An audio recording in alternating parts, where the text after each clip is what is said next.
First ever factory outlet Mukunda jewelleries Kukatpally, Khammam, Kothapet, Somajiguda, Hanamkonda and Suchitra. నమస్తే, మీరు చూస్తున్న సుమన్ టీవీ. నేను మీ కీర్తి. ద్వాదశ రాశులకి ఏప్రిల్ 16 నుంచి 30 తారీఖు వరకు ఎలా ఉండబోతోంది తెలియజేయడానికి మనతో పాటు ప్రముఖ ఆస్ట్రాలజర్ బ్రహ్మశ్రీ నందిపట్ల శ్రీహరి శర్మ గురుగారు ఉన్నారు. నమస్తే గురుగారు. వాగర్థ విభసంపృక్తౌ వాగర్థ ప్రతిపత్తయే జగతః పితరౌ వందే పార్వతీ పరమేశ్వరౌ ఆదిత్యాయ చ సోమాయ మంగళాయ బుధాయ చ గురుశుక్ర శనిభ్యశ్చ రాహవే కేతవే నమః.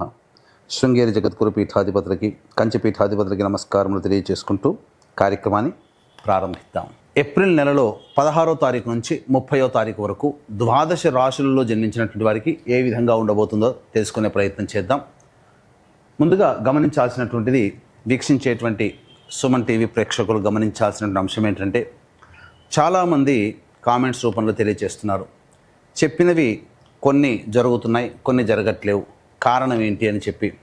ప్రధానంగా శాస్త్రాన్ని అనుసరించి ఎప్పుడైనా మనం వెళ్ళాలి కాబట్టి రాశి మరియు లగ్నము రెండూ ప్రధానమే. కాబట్టి ఇక్కడ ఈ యొక్క సందేహాలకన్నిటికీ కూడాను నివృత్తి చేస్తూ ఇప్పుడు క్లియర్ కట్గా ఇంకా లోతైనటువంటి విషయ పరిజ్ఞానాన్ని ప్రేక్షకులకు అందించాలనేటువంటి సదుద్దేశంతో మనం ముందుకు వెళదాం. ముఖ్యంగా అందరికీ కూడా గుర్తుపెట్టుకోండి, జన్మ లగ్నం అని ఉంటుంది, జన్మ నక్షత్రాన్ని బట్టి రాశి ఉంటుంది. కొంతమందికి date of birth, time, place తెలియవు. కాబట్టి పేరులో మొదటి అక్షరం ఏది ఉంటుందో దానిని బేస్ చేసుకొని ఆ రాశిని మనం చూసుకోవాలి. అయితే నామనక్షత్రంలో కూడా చాలామంది పొరపాటు పడుతున్నారు. కాబట్టి ఇక్కడ వాటికి సంబంధించినటువంటిది, ఉదాహరణకి శ్రీనివాస్ అనే పేరుందనుకోండి, ఏం చూస్తున్నారు? కుంభరాశి చూస్తున్నారు, కాదు, తులారాశి చూసుకోవాలి. ఇలా కాబట్టి ఎవరైనా కానీ జన్మించిన లగ్నాన్ని ఆధారంగా చేసుకొని మొట్టమొదటిగా మనం చూసుకోవాలి. జన్మ లగ్నం తెలియని వాళ్ళు కనీసం రాశి నుంచి చూసుకోవాలి. ఈ జన్మలగ్నము రాశి రెండూ తెలియనటువంటి వాళ్ళు నామ నక్షత్రం మీదుగా చూసుకోవాలనేటువంటిది విషయాన్ని ప్రేక్షకులకు తెలియజేస్తున్నాను. కాబట్టి ఈ పట్టు నుంచి మనము లగ్నాన్ని బేస్ చేసుకొని మరియు రాశిని బేస్ చేసుకునే విధంగా తెలియజేసుకునే ప్రయత్నం చేద్దాం. ముఖ్యంగా కొంతమందికి, ఉదాహరణకి ఇప్పుడు మనం మేష నుంచి మొదలు పెడుతున్నాం కాబట్టి మేషలగ్నము, ఈ మేషలగ్నము ఒక వ్యక్తికి ఉంటుందనుకుందాం. అదే మేషలగ్నంలో జన్మించినటువంటి వ్యక్తికి కన్యా రాశి. మరి ఏ రాశి ఫలాలు చూసుకోవాలి అనేటువంటి సందేహం కూడా కలుగుతుంది. కాబట్టి ఇక్కడ నివృత్తి చూస్తూ మొట్టమొదటిగా లగ్నమే ప్రధానం కాబట్టి ఎవరు ఏ లగ్నంలో జన్మించారో ఆ లగ్నాన్ని బేస్ చేసుకునే పరిహారాలు చూసుకుంటే మీకు ఖచ్చితంగా అన్నీ సరిపోతాయి. అది గుర్తుపెట్టుకోండి. లగ్నము తెలియని వాళ్ళు అప్పుడు రాశి చూసుకోవాలి. అంటే ఒకరిది మేషలగ్నం అయ్యుండి కన్యా రాశి అయితే లగ్నాన్ని మేషలగ్నంగానే ప్రధానంగా చూసుకొని ఫలితాలు బేరీజ్ వేసుకోవాలి. లేదు కన్యా రాశి అనుకున్నప్పుడు లగ్నం తెలియనప్పుడు కన్యా రాశి నుంచి చూసుకుంటే 40% వరకు మ్యాచ్ అవుతాయి. లగ్నం నుంచి చూసుకుంటే 60 to 70% వరకు మనం చెప్పేటువంటి విషయాలు మ్యాచ్ అవుతాయనేటువంటి విషయాన్ని గమనించుకోగల ప్రార్థన. ఇక వివరాల్లోకి వెళ్ళినట్లయితే, ప్రధానంగా ఈ యొక్క 12 రాశిలో జన్మించినటువంటి వారికి ఏ విధంగా ఉండబోతుందో తెలుసుకునే ముందు గ్రహ సంచారం తెలుసుకుందాం. మేషంలో రవి మరియు వృషభంలో గురువు, కర్కాటకంలో కుజువు, కన్యలో కేతువు, అలాగే మీనంలో బుధ, శుక్ర, శని, రాహు గ్రహాలు. కాబట్టి చాతుర్గ్రహ కూటమి 30వ తారీఖు వరకు కూడా ఉండబోతుంది అనే విషయాన్ని గుర్తుపెట్టుకోవాలి. గురుగారు, ఇప్పుడు తులారాశిలో జన్మించిన వారికి ఏప్రిల్ 16 నుంచి 30 తారీఖు వరకు ఎలా ఉంటుందో వివరించండి. ద్వాదశ రాశులు లేదా ద్వాదశ లగ్నాలలో భాగంగా తులారాశి లేదా తులా లగ్నంలో జన్మించినటువంటి వాళ్ళకి ఏప్రిల్ 16వ తారీఖు నుంచి 30వ తారీఖు వరకు ఏ విధంగా ఉండబోతుందో తెలుసుకుందాం. ముఖ్యంగా ఈ యొక్క మాసంలో ఉద్యోగంలో ఉన్నటువంటి వాళ్ళకి ప్రమోషన్స్ ఖచ్చితంగా వచ్చి తీరుతాయి, లేదా అదనపు బాధ్యతలు పెరుగుతాయి. మీ యందు ఎక్స్పెక్టేషన్స్ పెట్టుకున్నటువంటి అధికారుల యొక్క ఆశలని మీరు సక్రమంగా నిర్వహిస్తారు. తద్వారా మీ యొక్క జీవితంలో ఒక మైలురాయిగా ఈ ఏప్రిల్ 3వ వారం 4వ వారం ఉండబోతుంది. కాబట్టి అన్ని విధాలుగా అనుకూలంగా ఉండేటువంటి సమయమే. అయితే ప్రధానంగా ఇక్కడ కుజుడు స్తంభించి ఉండడం, అలాగే రవి కూడాను లగ్నాన్ని అనగా తులా లగ్నంలో జన్మించినటువంటి వాళ్ళకి కానీ తులా రాశిలో జన్మించినటువంటి వాళ్ళకి కానీ వీక్షణ ఉండడం, ఈ కారణం చేత ఇక్కడ కుజుడి యొక్క ప్రభావం ఏంటంటే తీవ్రమైనటువంటి ఒత్తిడి, అంటే మీరు ఊహించకుండా మీ పైన ఎక్కువగా బాధ్యతలు పెరగడం వల్ల కొంత ఒత్తిడికి గురయ్యే అవకాశం ఎక్కువగా గోచరమవుతుంది. మార్కెటింగ్ రంగంలో వ్యాపారంలో ఉన్నటువంటి ఉద్యోగస్తులు ఎవరైతే ఉంటారో వాళ్ళకి కాస్త ఒడిదుడుకులు తప్పవు అని చెప్పవచ్చు. ఇక ముఖ్యంగా గమనించుకున్నట్లయితే ఈ యొక్క తులాలగ్నము లేదా తులారాశిలో జన్మించినటువంటి వాళ్ళకి ప్రధానముగా ధనపరమైనటువంటి సమస్యలు పెరిగే అవకాశం గోచరమవుతుంది. ఎక్కువగా మీరు ఇచ్చినటువంటి డబ్బును వసూలు చేసుకోలేకపోవడము, లేకపోతే మీరు అప్పులు చేయాల్సినటువంటి పరిస్థితి రావడమో గోచరమవుతుంది. అంతేకాకుండా దాంపత్యంలో ఉన్నటువంటి వాళ్ళు లేదా వ్యాపార భాగస్వామ్యంలో ఉన్నటువంటి వాళ్ళు జాగ్రత్తలు పాటించండి. ఈ 4వ వారంలో పొరపచ్చాలు వచ్చే అవకాశాలు ఎక్కువగా గోచరమవుతున్నాయని చెప్పవచ్చు. అయితే ప్రధానంగా చూసుకున్నట్లయితే ఈ యొక్క తులాలగ్నం లేదా తులారాశిలో జన్మించినటువంటి వాళ్ళకి ముఖ్యంగా వివాహం కావాల్సినటువంటి అబ్బాయిలకి అమ్మాయిలకి వివాహ సంబంధాలు గోచరమవుతాయి. కాబట్టి ప్రయత్నాలు ముందడుగు వేయండి. విద్యార్థులకి అన్ని విధాలుగా అనుకూలంగా ఉండేటువంటి సమయం. కాకపోతే జ్ఞాపక శక్తి తక్కువగా ఉంటుంది కాబట్టి ఎక్కువగా కష్టపడండి. మిగతా అన్ని విధాలుగా అనుకూలంగా ఉంటాయి. మీ ప్రయత్నంలో ఎలాంటి లోటు చేయకండి. జ్ఞాపక శక్తి కోసం దైవానుగ్రహాన్ని పొందే ప్రయత్నం చేయండి. తప్పకుండా విద్యార్థులు సఫలీకృతులు అవుతారని చెప్పవచ్చు. ముఖ్యంగా ఈ యొక్క తులాలగ్నం లేదా తులారాశిలో జన్మించినటువంటి వారికి స్త్రీపరమైన విద్వేషం పెరుగుతుంది. కాబట్టి జాగ్రత్తలు పాటించండి. స్త్రీలతో మాట్లాడేటప్పుడు వాగ్వివాదాలు చోటు చేసుకుంటాయి కాబట్టి అవి ఎక్కువగా కాకుండా చూసుకునే ప్రయత్నం చేయండి. కుటుంబ పరముగా కూడా మీకు బాధ్యతలు అధికమవుతాయి. కావున జాగ్రత్తలు పాటించండి. ఏది ఏమైనప్పటికీ కూడా ఈ సంబంధించినటువంటి తులాలగ్నం లేదా తులారాశిలో జన్మించినటువంటి వాళ్ళకి జాగ్రత్తలు అనగా కోపము కూడా పెరిగే అవకాశం ఉంటుంది.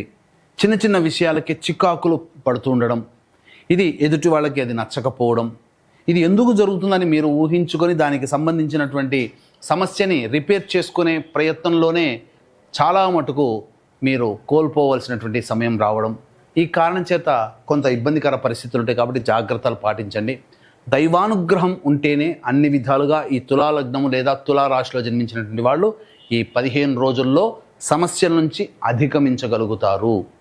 లేకపోతే ఆ సమస్యల ప్రభావం చేత ఇబ్బందిగా మారుతుంది. వ్యాపార విస్తరణకి అనుకూలము కాదు. అలాగే కోర్టు సంబంధమైనటువంటి న్యాయవాద విషయాలలో మీకు అనుకూలంగా ఉండలేకపోవడం, తద్వారా మీకు ఇబ్బందికర పరిస్థితులు ఉంటాయి. అయితే వాయిదా పడే అవకాశాలు గోచరమవుతున్నాయని చెప్పవచ్చు. ముఖ్యంగా ఈ సంబంధించినటువంటి రాజకీయ రంగంలో ఉన్నటువంటి వాళ్ళకి వెసులుబాటుగా మంచి ఏదైనా ఒక నామినేటెడ్ పదవి పొందే అవకాశము ఈ తులాలగ్నం లేదా తులారాశిలో జన్మించినటువంటి వాళ్ళకి గోచరమవుతున్నాయి. అలాగే కళారంగంలో ఉన్నటువంటి వాళ్ళకి అద్భుతమైనటువంటి అవకాశాలు కూడా గోచరమవుతున్నాయని చెప్పవచ్చు. ఏతావాత దైవానుగ్రహమే అల్టిమేట్గా కావాలి ఈ తులాలగ్నము లేదా తులారాశిలో జన్మించినటువంటి వాళ్ళకి. ఇట్టి దైవానుగ్రహం అందరికీ అందించాలనేటువంటి ఒక సదుద్దేశము మరియు ఈ విశ్వావసునామ సంవత్సరం 12 మాసాలు అనగా ఈ విశ్వాసనామ సంవత్సరం మొత్తం కూడా మీ యొక్క సంకల్పం నెరవేరాలి, మీ జాతకరీత్యా ఉన్నటువంటి దోషాలు తొలగిపోవాలనే సదుద్దేశంతో 12 నెలల పాటు మీ యొక్క సంకల్పం నెరవేరడం, సంకల్ప సిద్ధి హోమాలు, అలాగే సర్వదోష నివారణ పూజలు హోమాలు అనేటువంటివి చేయించడం జరుగుతుంది. విశ్వేశ్వరుని యొక్క ఆజ్ఞ మేరకు ఏప్రిల్ 18వ తారీఖు రోజున ఈ కార్యక్రమం కాశీ క్షేత్రంలో మొదలవుతుంది. అవకాశం ఉన్న వాళ్ళు ఇట్టి కార్యక్రమ తదనంతరం కాంటాక్ట్ చేసి ఈ కార్యక్రమంలో ఎలా నమోదు చేసుకోవాలో తెలుసుకోవచ్చు. ఇక ఆలస్యం చేయకుండా 16 నుంచి 30వ తారీఖు ఏప్రిల్ వరకు తులాలగ్నం లేదా తులారాశిలో జన్మించినటువంటి వాళ్ళకి ఏ విధంగా ఉండబోతుందో తెలుసుకునే ప్రయత్నం చేద్దాం. 16, 17, 18వ తారీఖుల్లో చూసుకున్నట్లయితే కుటుంబ పరముగా చికాకులు సమస్యలు పెరుగుతాయి. మరీ ముఖ్యముగా వాగ్వివాదాలు చోటు చేసుకుంటాయి. ధనపరమైనటువంటి నష్టాలు కూడా గోచరమవుతున్నాయి. కాబట్టి జాగ్రత్తలు పాటించండి. అత్యుత్సాహము ఈ యొక్క రాశి వారికి పనికిరాదని గమనించాలి. ఇక 19, 20వ తారీఖుల్లో ఇతరుల సహాయ సహకారాలతో మీకున్నటువంటి పనులని చక్కబెట్టుకుంటారు. ముఖ్యంగా ధనపరమైనటువంటి సమస్యల్ని తీర్చుకుంటారని చెప్పవచ్చు. కొత్త వ్యక్తుల యొక్క పరిచయం మీకు జీవితంలో మలుపు తీసుకురాబోతుంది.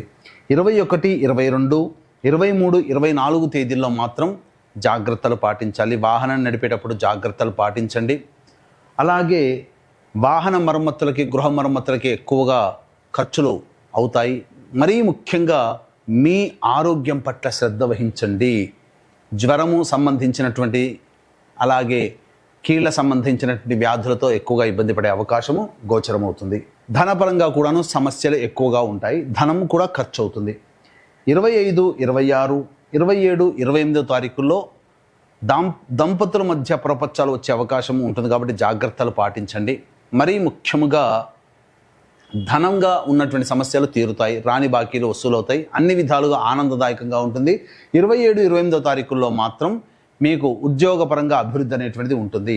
29, 30 తారీఖుల్లో మాత్రం మీరు ఇతరులతో వాగ్వివాదాలు చోటు చేసుకోవడం కానీ, ఇతరుల వలన సమస్యలు మీకు కలగడం కానీ జరుగుతాయి. తీసుకునేటువంటి ఫుడ్ పాయిజన్ అయ్యే అవకాశం ఉంది కాబట్టి జాగ్రత్తలు పాటించండి. అనవసరంగా బయట ఇతర ఫుడ్ తీసుకునే అవకాశం చేసుకోకుండా ఉండండి, మంచి జరుగుతుంది. ఏ తర్వాత చెప్పొచ్చేది ఏమిటంటే 29, 30, 16, 17, 18 ఈ రోజుల్లో ధనపరంగా సమస్యలు అధికంగా ఉంటాయి కాబట్టి ఖర్చులను వాయిదా వేసుకోవడమో లేదా ఖర్చుల శాతాన్ని తగ్గించుకోవడం చేసుకుంటే మరింత మెరుగైనటువంటి జీవితాన్ని పొందుతారని తెలియజేయవచ్చు. మరి తులారాశి వారికి ముఖ్యంగా మహిళలకి ఎలా ఉంటుందో ఒకసారి వివరించండి గురుగారు. ఈ యొక్క తులాలగ్నము లేదా తులారాశిలో జన్మించినటువంటి మహిళలు జాగ్రత్తలు పాటించండి. ప్రభుత్వ పరంగా పనిచేస్తున్నటువంటి మహిళలకైతే ఆనందదాయకమైనటువంటి పరిస్థితులు ఉంటాయి. ఇతరుల సహాయ సహకారాలతో మీకున్నటువంటి పనులు పూర్తి చేసుకుంటారు. గృహిణులు జాగ్రత్తలు పాటించండి. మరీ ముఖ్యంగా 21, 22, 23, 24 తారీఖుల్లో వాహనాన్ని నడిపేటప్పుడు కానీ నడిచేటప్పుడు కానీ జాగ్రత్తలు పాటించండి. కింద పడి అనారోగ్య సమస్యలు వచ్చే అవకాశాలు గోచరమవుతున్నాయి. ముఖ్యంగా బాధ్యతలు పెరుగుతాయి కానీ ఆ బాధ్యతని సక్రమంగా నిర్వహించుకోలేకపోవడం వల్ల కుటుంబ సభ్యులతో మాటలు పడాల్సినటువంటి పరిస్థితి ఉంటుంది. కాబట్టి మొహమాటం లేకుండా ఎంతవరకు పని చేయగలుగుతారో అంతే బాధ్యతలు తీసుకునే ప్రయత్నం చేయండి. వివాహం కాని అమ్మాయిలకి వివాహం జరిగే సూచనలు గోచరమవుతున్నాయి. అన్ని విధాలుగా వ్యాపారంలో ఉన్నటువంటి వాళ్ళకి సామాన్యకరమైనటువంటి జీవితాన్ని పొందుతారు. సాధారణంగా ధనము ఖర్చులు సరిసమానంగా ఉంటాయని చెప్పవచ్చు. మరి వీరు ఎలాంటి పరిహారాలు పాటిస్తే బాగుంటుందంటారు? ఈ యొక్క తులాలగ్నం లేదా తులారాశిలో జన్మించినటువంటి వాళ్ళు జాతకరీత్యా ఈ 15 రోజుల పాటు సమస్యలు తీరాలి అనంటే సర్వదేవకృత లక్ష్మీ స్తోత్ర పారాయణము అలాగే దత్తాష్టకం రోజుకి 3 సార్లు పఠించే ప్రయత్నం చేయండి. అలాగే ఈ విశ్వావసునామ సంవత్సరం 12 మాసాల పాటు మీ యొక్క జాతకరీత్యా ఉండే సమస్యలు తొలగిపోవాలి. ఈ విశ్వావసునామ సంవత్సరంలో మీ యొక్క సంకల్పం నెరవేరాలనే సదుద్దేశంతో ఏప్రిల్ 18వ తారీఖు రోజున కాశీ విశ్వేశ్వరుని యొక్క ఆజ్ఞ మేర సర్వసిద్ధి, సంకల్పసిద్ధి, సర్వదోష నివారణ పూజలు, హోమాలు ప్రారంభమవుతున్నాయి. అవకాశం ఉంటే అట్టి కార్యక్రమాల్లో నమోదు చేసుకునే ప్రయత్నం చేయండి. రైట్, చాలా సంతోషం అండి, ధన్యవాదాలు. సర్వం శ్రీ ఉమామహేశ్వర పరబ్రహ్మార్పణమస్తు.